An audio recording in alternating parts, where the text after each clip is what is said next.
Family. Man, I'm glad to see y'all back, man.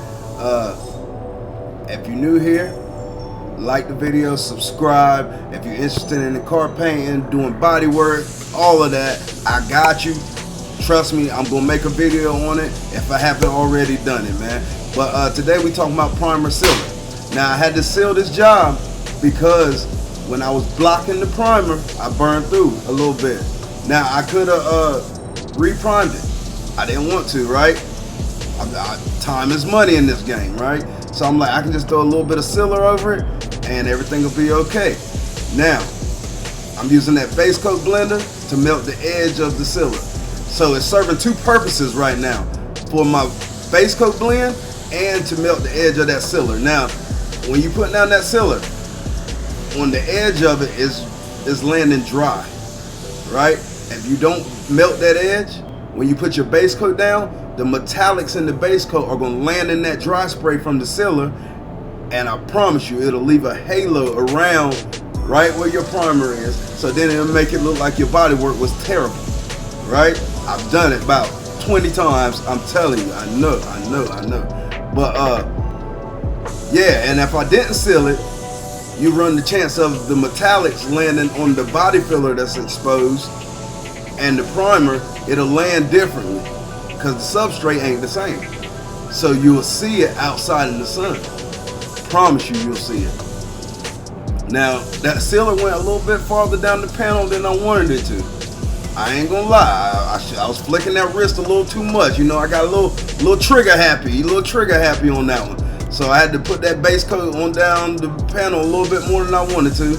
But it's all good, no issues. As long as you don't get the paint on the edge of that door where it meets the front door, you're all right. You know, make sure that blend's coming out good there.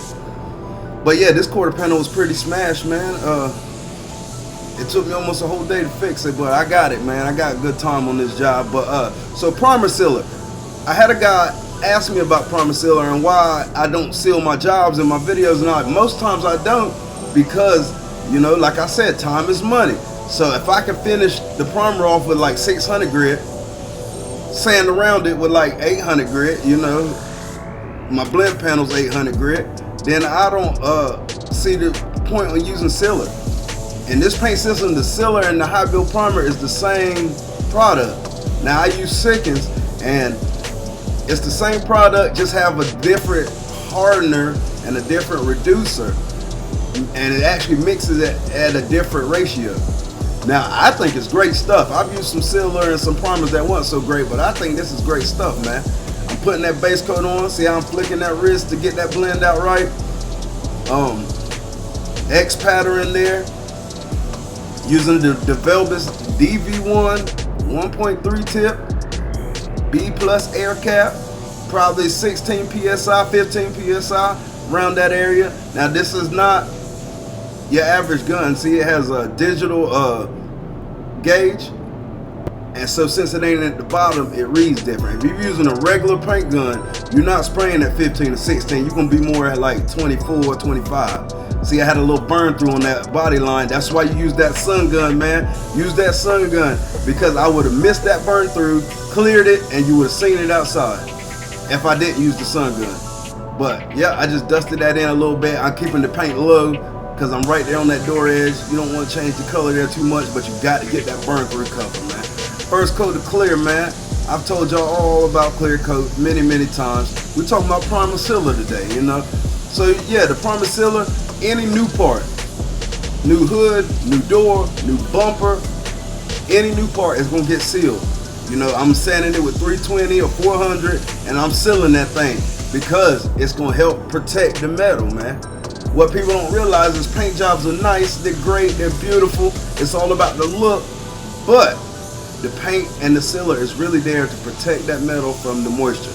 Now, that sealer got a hardener in it, so it's supposed to lock out any moisture, you know, just like clear coat. Clear coat got a hardener in it, you know. But yeah, if I'm stripping the hood or anything like that, I'm sealing it, you know. That's just how I've always been taught.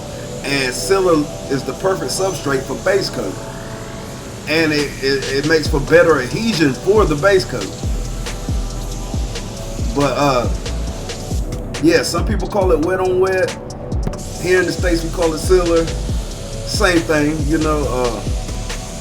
Second coat of clear here.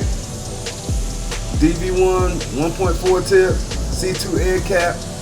That first coat of clear, you know, you don't want to go on too heavy. You might have a couple little dry areas. Second coat of clear, you go a little bit slower. Man, my whole point when I'm in that paint booth is to make my job easier when I come out of the paint booth. So I try to get it as nice as I can, lay that thing out nice and slick.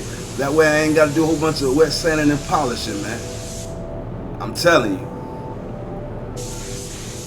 Now inside that gas cap, man, it got that black rubber inside there. I always try to tape that so the paint don't get on it, and I always get paint on it. The paint don't stick to that rubber too good, man. I mean the tape don't stick to that rubber too good, so I always end up with paint in there, man. I got a clear coat blend at the top. I know you guys gonna kill me in the comments about the clear coat blend, man. But and yes, I could have just prepped the rest of that pillar there and I've been fine. But see how I got that paper so no overspread lays in where I'm gonna blend the clear. That's what I use for my clear coat blends, man. It works the best for me. I tried other stuff. I tried reducer. This works better, even though you can use just straight reducer. This works better for me. You know, I just buy this right out at the car part store. It's called 1K Spot Blender. See, a little dusted up there. Not too heavy now, because that stuff will make it run. And if it runs, you got to wet sand it out. And if you wet sand it out, that clear gonna start peeling back. I promise you. So not too heavy, just go light. Even if it looks a little dry, you can rub it with some compound later or something. We're gonna finish it off with this fender, man. And I did both bumpers on this job, the front and the back. Man, I don't know, they rough on this. I think they think they got a bumper car or something, man. I ain't sure, man. They rough on this one, man. But that's all I got for you today, guys. Stay tuned, man. I got some bodywork videos coming up, man. I see you guys on the next one. Peace.